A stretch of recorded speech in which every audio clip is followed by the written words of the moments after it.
I know what a strong woman of faith you are, Nancy, but I have to ask you, for those who have lost loved ones as well, did this loss affect your faith in God at all? Absolutely. I think it's unrealistic to think it doesn't affect your faith. In fact, I think it's crazy to think that if God moves you, however it happens, onto a path like this, that your faith wouldn't get altered. And so for me, calling women to life, calling the women to live fully alive, well, it really, and in my book, I talk about this, the extent to which you enter into your pain with God is the extent to which genuine life, not manufactured, faux, put on a something face, but genuine life is released in you. They're equal in measure.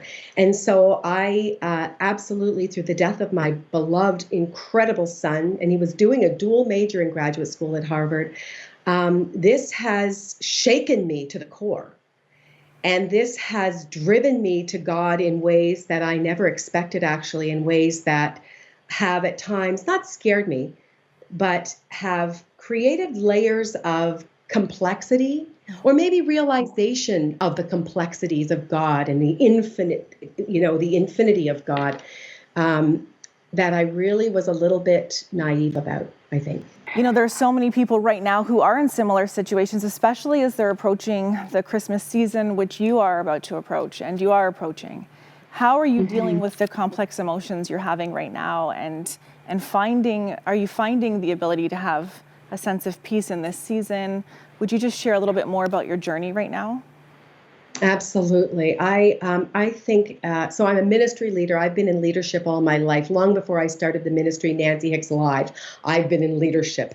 Preached my first sermon at 16. So I am convinced that the only way that we can really face trauma, grief, is to enter into it with God.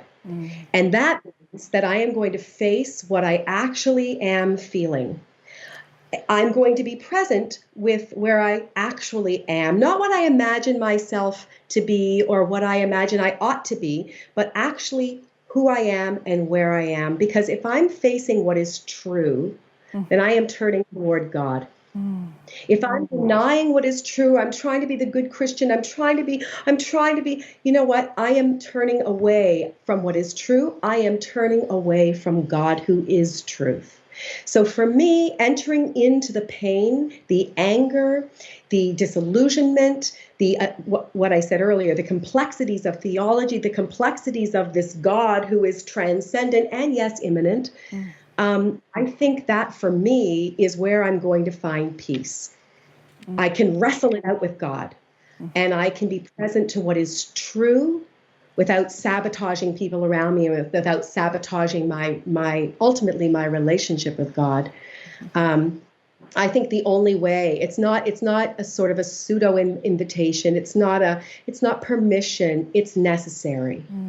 As you talk about wrestling it out with God and being honest with him, sometimes people are not okay with our honesty. When we're angry, when we're in grief, when we are so upset that something bad has happened.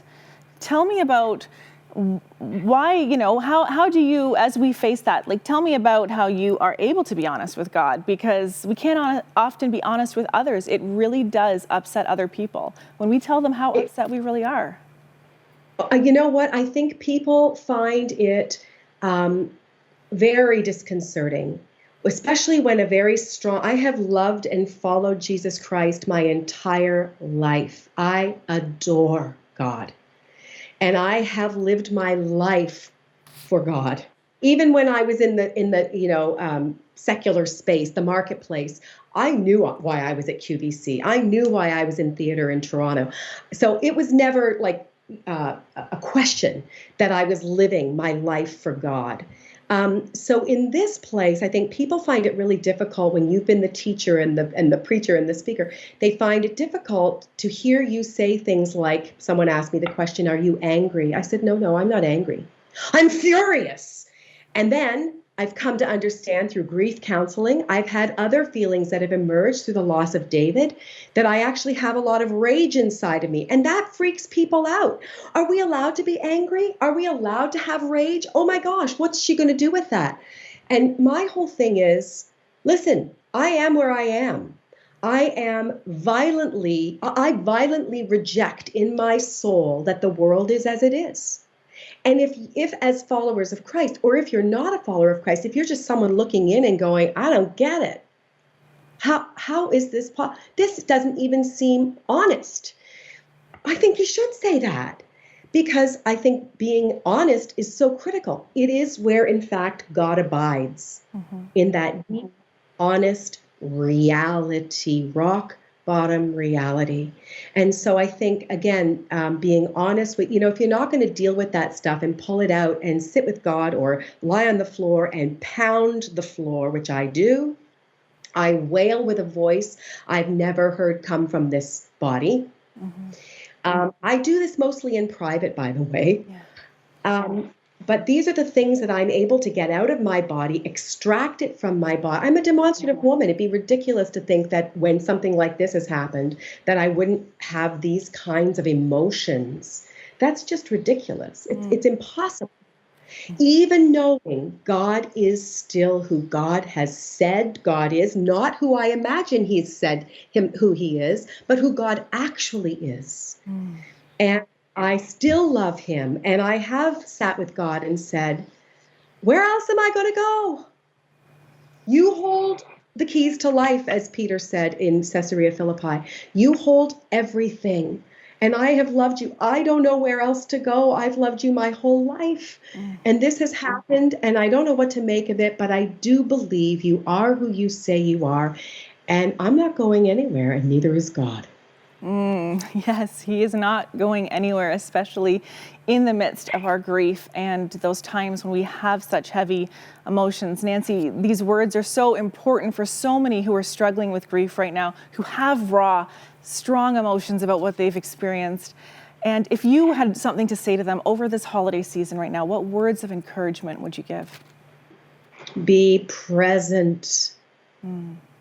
Be present to what, Laura, we really do a terrible job generally in understanding what we're even feeling and thinking sometimes. We can't even be honest with ourselves. And so I feel and this was David, my son David was so wise, such an extraordinary man.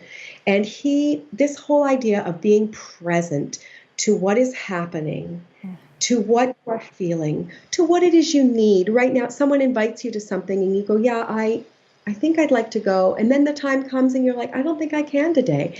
And you're able to really have the freedom and the grace to say, I got to take care of myself right now. That's probably not a good idea.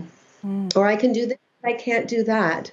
I need to sit quietly. I need to create margin and space to look at this situation, to look at my soul honestly, and sit by the fire. Sit with your hot tea or coffee. Sit and just give yourself the space to grieve. Don't mitigate. Because if you mitigate, if you circumvent or shortcut or truncate your grief when it is real and it is there, and it ought to be there. If you do that, especially right now in the face of COVID, there's just been a mass exodus from the planet.